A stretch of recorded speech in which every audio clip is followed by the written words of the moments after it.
Emosyonal na humarap sa GMA Integrated News ang mga mahal sa buhay ng Chinong inaresto dahil sa umano'y pang-iispiya. Hindi umano yan ang trabaho sa bansa ng kanilang kaanak na tinotorture daw na ngayon ng mga pulis sa kulungan. Nakatutok si JP Soriano. Exclusive. Mula sa Fujian Province, umiyak na humarap sa GMA Integrated News ang ina at kapatid ng Chinese national na si Deng Yuangin na inaresto ng mga otoridad sa Pilipinas dahil umano sa espionage o pang-eespiya, pero itinanggi ito ng kanyang kapatid. My brother has always been an honest and a kind person, and he can never be a spy. Natunton namin ng pamilya at kaibigan ni Deng sa pamamagitan ng Chinese Embassy sa Pilipinas.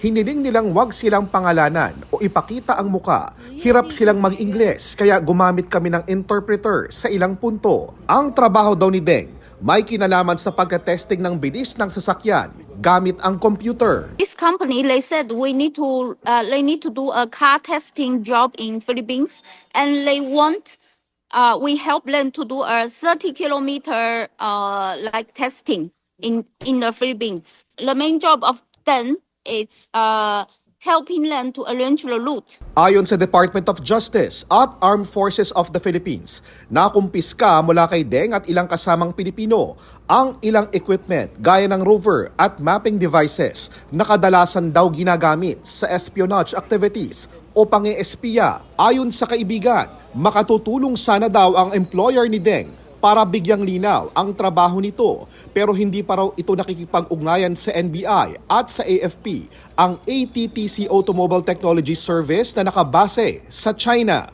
They keep saying they will provide, but until now they didn't. And we are desperate. We need someone to help. My brother has